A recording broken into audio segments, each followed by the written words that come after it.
My wife, drunk, liked her friend's food, and she has no idea what happened to him after that. I remember the first time I ever saw my wife, back when she was still just a classmate in a college marketing course. It was something about the way she sat there quietly, taking notes in her meticulous handwriting, that drew me in. She was polite and reserved, yet somehow confident. Every time she laughed at someone else's jokes, she'd lean forward and lightly place her fingers over her lips, as though trying to hold back bigger laughter. It was so disarmingly sweet. I couldn't keep my eyes off her. Eventually, after weeks of the usual silent pining, I gathered enough courage to ask her if we could study together for the midterm. I still remember her shy but warm smile. Sure, that would be nice. It's funny how such a small moment can spiral into something huge and life-defining.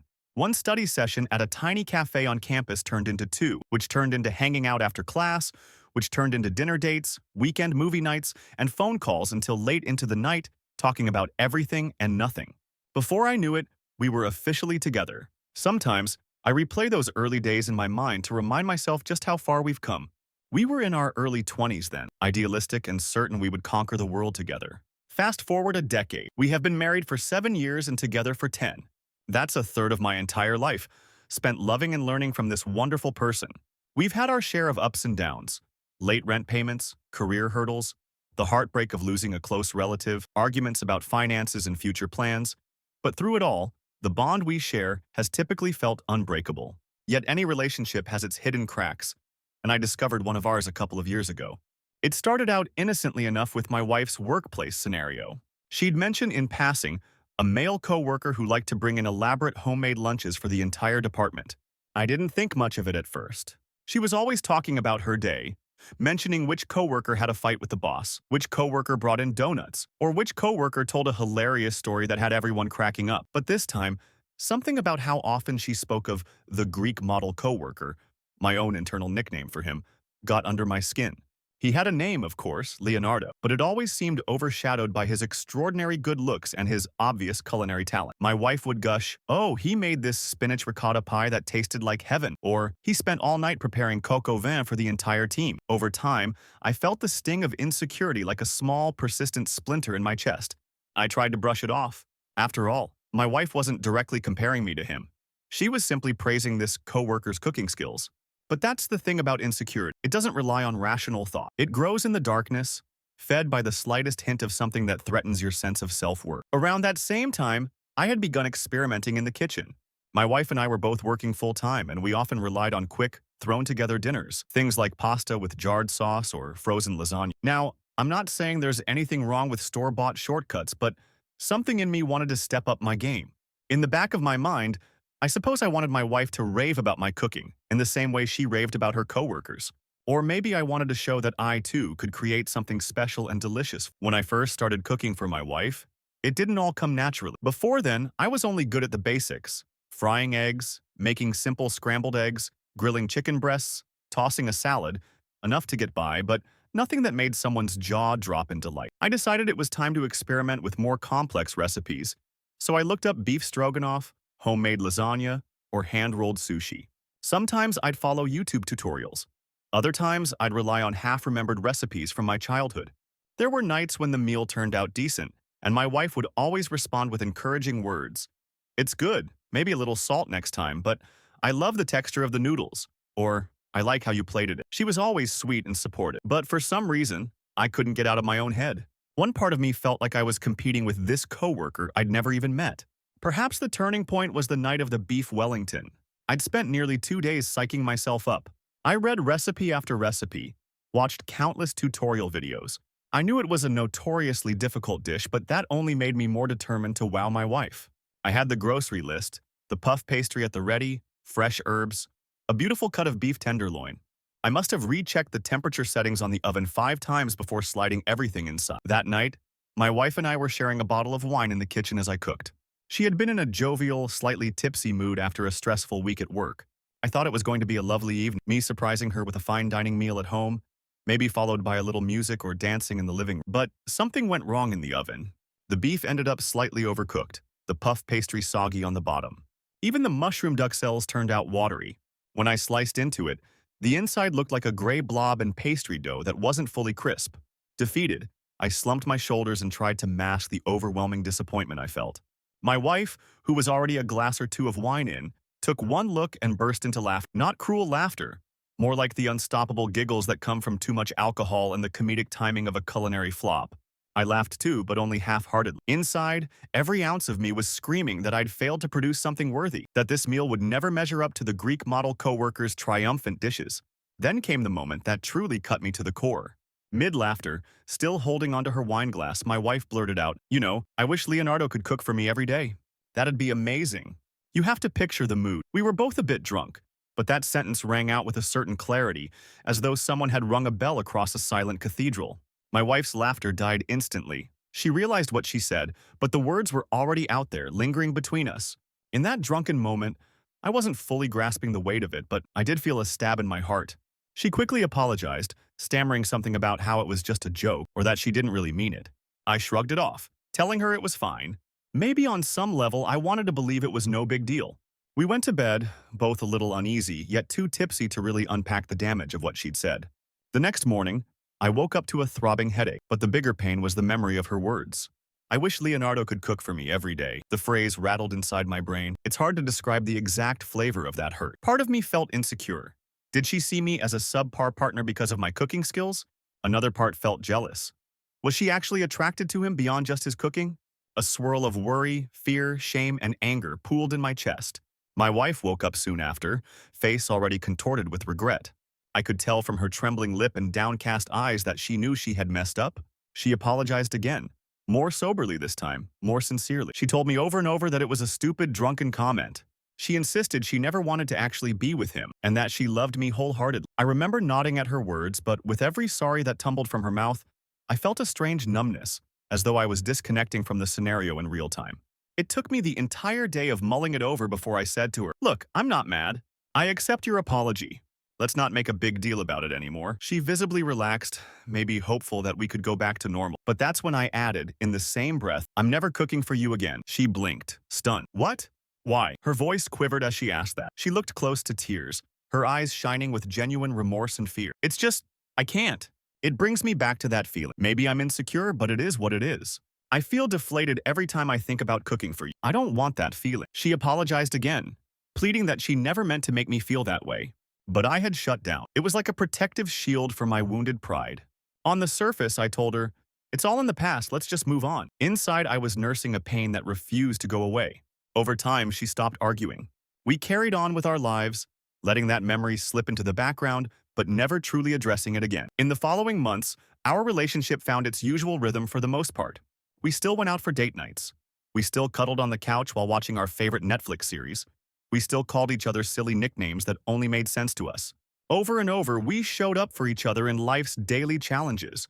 Yet, a small but noticeable change had taken hold of my heart. Whenever we were home and it was time to cook or order in, I simply wouldn't do it for her. We ordered takeout more often, or we ate very simple microwavable meals. If friends came over, I volunteered to cook for them. Strangely enough, I didn't feel that old insecurity cooking for a group. Cooking for others didn't remind me of that humiliating night. Cooking alone for my wife, though, felt charged with heartbreak. A couple of weeks after the beef Wellington incident, my wife quietly decided to start distancing herself from Leonardo. She'd stopped raving about his cooking entirely for fear of hurting me again. She even avoided accepting his dishes at the office. I found out from one of her coworkers who mentioned to me, "Yeah, your wife never even tries Leonardo's food anymore. She usually just says she's not hungry." That news made me feel a little guilty. I didn't want her to isolate herself or push away a colleague purely because of me, but I also couldn't deny that, deep down, I felt some grim relief. A year passed. 2 years. It's amazing how time can march on, layering daily life over old wounds, but not necessarily healing. Despite the fact that my wife and I were, in so many ways, stronger than ever, our communication outside of that topic improved. We supported each other through job changes. We took an unforgettable anniversary trip to Italy. There was still this lingering effect. I would not cook dinner for her, no matter how much she hinted or gently requested. The more she asked, the more I withdrew, offering a polite but firm, "I just can't, sorry." During this period, my sister, who happens to be a really good cook, found out about my vow never to cook for my wife. She gently invited me over to her home, where she ran cooking lessons that were part boot camp, part therapy session. She insisted that cooking was a skill, something that you grow and refine with practice and feedback. Over the course of many Saturdays, I learned how to balance flavors, properly season a dish, use fresh herbs to elevate simple recipes, and pay attention to textures. I learned how to time multiple components of a meal so they'd all finish at once. I learned not to be overly ambitious with complicated recipes until I'd mastered the basics. I also learned from my sister's wise remarks that the deeper reason I was so wounded was not just about cooking. It was about feeling inadequate, about my fear that I wasn't enough for my wife. We had a few heart-to-heart conversations. She once said, "You love your wife, and you're afraid that your best efforts won't compare to someone else's talents. But think about it. Cooking for her isn't about winning or losing. It's about sharing something you love and making her feel special." I nodded at her words, but I still felt paralyzed whenever the thought of cooking for my wife arose. So, I channeled my newfound passion into cooking for other people, including both sides of our extended family. If my parents or siblings visited, I'd whip up a savory roast chicken with rosemary potatoes. For my wife's parents and siblings, I'd make them my new specialty, a Valencian paella with golden saffron rice, fresh seafood, or rabbit and chicken traditional, bright peas, roasted peppers, and a subtle smoky undertone. I took immense pride in seeing them relish the meal, receiving compliments from my father-in-law, who was notoriously picky about food. On Christmas, I cooked for my wife's entire family, and they hailed me as a skilled home chef. It meant so much to see them genuinely enjoy my cooking. My wife was proud as well, she always told me so, but I steadfastly avoided cooking for her alone. Now you might ask, did she never try your paella or any of your new creations? Of course, she tasted my food on those family occasions, but I never framed it as, "I'm cooking this just for you." In my head, cooking for a group was an entirely different scenario. She was just part of the group. That heavy expectation of romantic intimacy tied to cooking for her specifically was what I couldn't handle. She would sometimes watch me from across the living room as I laughed with her family and served them plates of steaming paella, my face glowing with pride and enjoyment. I could sense the longing in her eyes. I was happily cooking for everyone else, but shutting her out from that particular gesture of love. I noticed the subtle droop of her shoulders when I handed her a plate without a private flourish. It stung me too in a complicated way. Because on the one hand, I loved seeing people love my food. On the other, I remembered the old wound of her words and felt a surge of, "No, not again. I won't put my heart on the line just to be compared." Despite all this, we continued to grow stronger in other aspects of our marriage. We tackled planning for the future, looked at houses in a better school district, hoping one day to start a family, and reassured each other of our affection in every other domain. The small rift around cooking for her alone remained like an unspoken hush in an otherwise lively conversation. She would sometimes try to coax me, "What if we made dinner together? Could we do that?" And I would find some excuse, "I'm too tired from work today." Or, "We have leftover pizza we need to finish." Eventually, she stopped pressing, but that undercurrent of regret never disappeared from her eyes. Then came the day that changed everything. I'd posted a short version of the story on Reddit, describing the scenario and asking if I was wrong for refusing to ever cook for my wife again after she drunkenly blurted out her preference for her co-workers' cooking. The community's response floored me. People said that my approach was cruel, that I was punishing my wife for a slip of the tongue.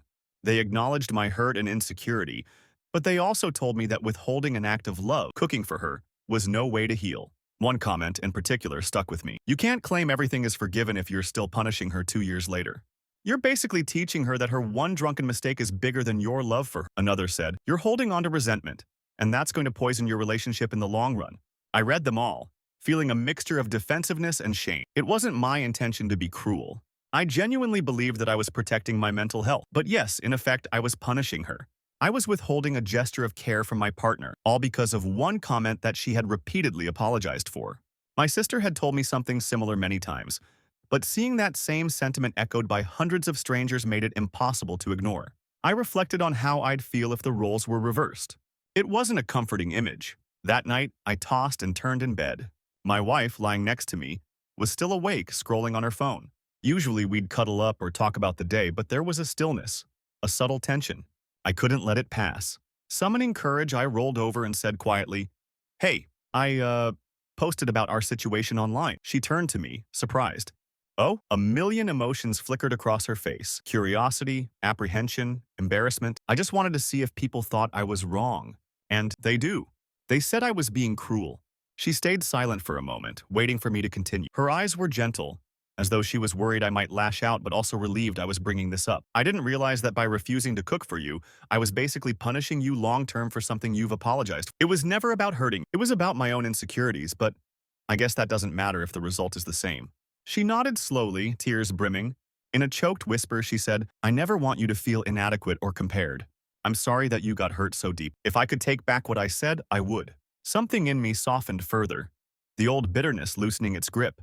I took her hand, gave it a squeeze, and said, I think it's time I start cooking for you again. Her eyes widened, and then tears started rolling down her cheeks. She hugged me tight, burying her face into my shoulder. I felt the weight of 2 years' worth of regret and longing in that embrace. It was as though we were bridging a small but painful chasm that had formed within our relationship. I'll cook for you tomorrow night, I promised. Something special. She sniffled and nodded, a watery smile on her lips. Really, really, I said. We'll open a new chapter. The next morning, I woke up feeling a jittery blend of excitement and nerves. I pulled out my phone and called my sister, telling her everything that had happened and how I planned on making a romantic dinner. My sister laughed, thrilled, and offered me a suggestion. Try a lemon butter lobster risotto. It's fancy enough to feel special, but you're good enough now to pull it off without messing up. Remember the trick. Start with a good seafood stock, take your time with the risotto, and don't overcook the lobster. Keep it simple and elegant. I thanked her and then listened as she gave me one more piece of advice. Explain to your wife with an analogy she can feel. Tell her how you felt hearing those words about Leonardo's cooking by comparing it to something that would get under her skin. That was how I came up with the example of Vanessa, my close childhood friend, known for being sweet and affectionate with everyone. If I'd said to my wife, I wish I could get hugs from Vanessa because she's softer and more feminine, would my wife be able to let it go even after repeated apologies? Probably not. When my wife and I sat down for breakfast, her with a mug of tea, me with a coffee, I took a deep breath. I know you know this already, I began, but do you understand just how much that comment hurt me 2 years ago? She nodded, gaze fixed on the steam rising from her tea. I explained, imagine if I was drunk and told you that I wished Vanessa could hug me every day because she's softer and more feminine. Would you forget that easily? She visibly flinched. I could almost see her imagining the scenario. Then she looked up at me, eyes shimmering. No, I wouldn't forget it, she whispered. It would always bother me, no matter how many times you apologized. She reached for my hand. I'm sorry I made you feel that way, she said again, voice unsteady. I know, I said, my own voice wavering. And I've forgiven you. I really have. I just needed to be sure you realized the depth of that wound. Then I mustered a small smile. But that's behind us. It's time for us to move forward. Tonight, I'm making you that special dinner. Lemon butter lobster risotto. And maybe we'll open a nice bottle of white wine to go with it. My wife's eyes lit up with a joy I hadn't seen in ages, at least not when talking about me cooking for her. She broke into a grin. I'd love that, she said. That day felt like the first day of a new era. At work, I was counting the hours until I could get home and start preparing. I stopped by the local fish market on my lunch break to buy fresh lobster, ensuring it would be top quality. The fishmonger gave me a friendly wink when I asked for tips on how best to prep the tails for risotto. Next, I found a small specialty store for a good arborio rice and a nice wedge of parmesan. I even picked up a small bouquet of flowers, tucking them under my arm with excitement. I got home early, tidied up the kitchen, and laid out everything I'd need. I lit a few candles on the dining table, dimmed the lights just enough to create a romantic ambiance, and put on some soft instrumental music in the background. My palms were sweating. It almost felt like our very first date all over again, that mix of excitement and vulnerability. I wanted everything to be perfect, or as close to perfect as possible. As I started cooking, the kitchen filled with the comforting aroma of melted butter and sautéed shallots. I toasted the arborio rice until it was slightly translucent, then added a splash of dry white wine, listening to it hiss in the pan. Slowly, I added warm seafood stock, one ladle at a time, stirring diligently. Risotto demands patience and care, exactly like a relationship. You can't rush it. Can't drown it all at once. You have to nurture it gradually, adjusting to its needs. If it starts to look dry, pour in more stock. If it's too soupy, give it time to simmer. While the risotto was cooking, I carefully poached the lobster tails in a separate pan, adding a little lemon zest and butter. I could almost feel my heart pounding as I worried about overcooking, but I followed my sister's advice. Cook them gently, test them for doneness, then remove them from the heat. I finished the risotto with a little more butter, grated parmesan, a squeeze of lemon, some chopped parsley for freshness, and a pinch of salt and pepper. By the time my wife arrived home, the apartment smelled divine. She walked in cautiously, as though stepping into a dream she wasn't entirely sure was real. When she saw me in the kitchen, stirring the risotto with one hand and holding the pan of lobster tails in the other, her face lit up. You did all this for me? She asked softly, marveling at the candles, the vase of flowers, and the table set for two. I turned off the stove and set everything down, stepping around the island to give her a hug. I did, I replied. Are you ready for dinner? She smiled so radiantly it felt like she was illuminating the whole room. Absolutely.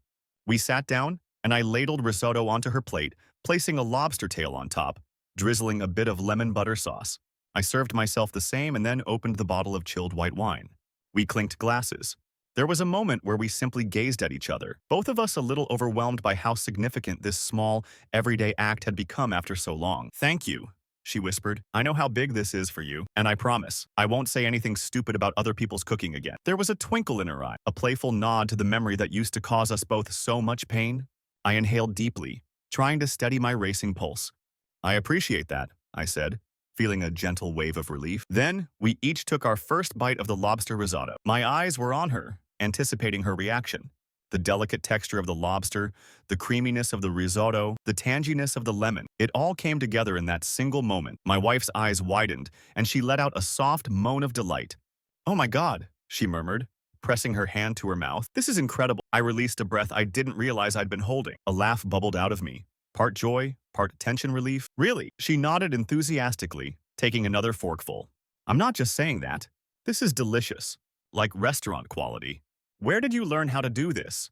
I couldn't help but grin. "My sister gave me some pointers and, well, I've had a lot of practice." She looked contemplative for a moment, as though remembering all those times I'd cooked for others but never for her. The flicker of regret in her eyes was quickly replaced by gratitude. "I'm really proud of you," she said. "You're not just a good cook, you're an amazing partner." Those words, simple as they might seem, meant everything to me. I felt a weight lift from my chest, like I had been unshackled from a grudge I'd been carrying around for 2 years. We continued to eat, savoring the meal. Occasionally, I'd pause to refill our glasses of wine, or she'd reach out to rest her hand over mine. Everything felt right. After dinner, we moved to the couch to let our full stomachs settle. The living room lights were softly glowing, the candles from the dining table still flickering in the background. My wife curled up beside me, leaning her head on my shoulder. "I love you," she murmured. I kissed the top of her head. "I love you too, and I'm sorry I held on to that resentment for so long. I was trying to protect myself, but I see now I was shutting you out." She looked up, her eyes. "It's okay. We got here, didn't we? That's what matters." She paused, then added, "I want you to know that I don't see cooking as a competition. You never had to compete with anyone for my admiration. I was just thoughtless that night. All I've ever wanted was to share these experiences with you." We leaned in, our foreheads touching.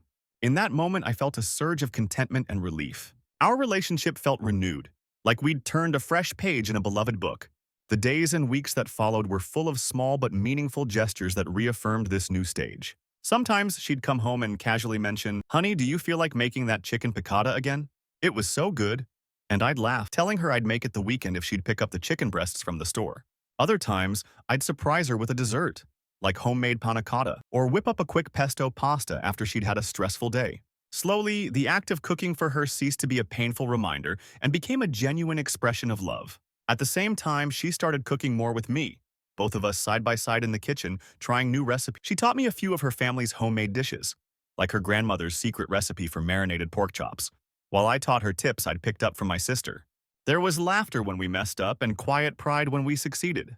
The bitterness and insecurity I once felt gave way to something more constructive, more intimate. Leonardo, the coworker who kicked off this entire saga, eventually faded into a distant memory. He had left the company a while back. But even if he were still around, I suspect I'd no longer feel the same sting of jealousy. The truth is, that was never about him. It was about me reckoning with my own self-worth and fear of not measuring up. My wife showed me, time and again, that she adored me for who I was, not for how well I could mimic a fancy restaurant chef or measure up to a man who just happened to be a skilled cook. In retrospect, I understand that we often underestimate how powerful our words can be, especially in vulnerable moments. My wife never intended to bruise my ego so severely, but my insecurities magnified her offhand drunken comment into a deep gash. I also understand now that saying, "I forgive you," while continuing a behavior that punishes your partner is not true forgiveness. Healing takes place when you choose to release the resentment and truly move forward together. If there's one thing we learn, it's that forgiveness has to be actively lived out in our daily actions, not just in the words we utter for the sake of keeping the peace.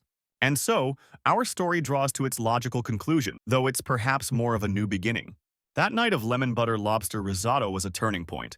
It helped both of us realize we could fix this lingering hurt, that we could reclaim an integral part of our relationship. Not only did it save my enjoyment of cooking, but it brought us closer in a way that might not have been possible without tackling that old wound. These days, when I enter the kitchen, I don't feel that pang in my chest anymore. Instead, I feel a warm anticipation, the possibility of delighting my wife with a thoughtfully prepared meal. If she says, "This is amazing, better than a restaurant," or I'd rather have this than anything else in the world. I can accept those compliments with a smile, no longer second-guessing whether she's comparing me to someone else. I know she's sincere, and I know that my cooking is a gift of love, not a test of my masculinity or my worth. My wife, for her part, has also learned how careful we must be with our words, especially those uttered in drunken jest. She never wants me to feel like second best again, nor do I ever want her to feel like she's walking on eggshells. Our communication is more open now. If something bothers us, we speak up earlier, because we've seen how damaging bottled-up insecurities can be. Sometimes couples must navigate rough waters to find safe harbor. In our case, it involved an ill-timed comment and a vow that lasted 2 years. The path to peace was paved by openness, self-reflection, apologies, and a willingness to be vulnerable once. Cooking, of all things, became both the battlefield and the instrument of healing. I look back on our anniversary trip to Italy, where we indulged in some of the best food on the planet.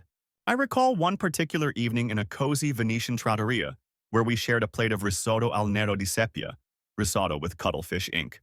We'd both exclaimed how the silky black goodness was unlike anything we'd tasted. I wonder, with a bittersweet pang, how I might have missed out on moments like that if I'd let my pride and resentment fully harden my heart.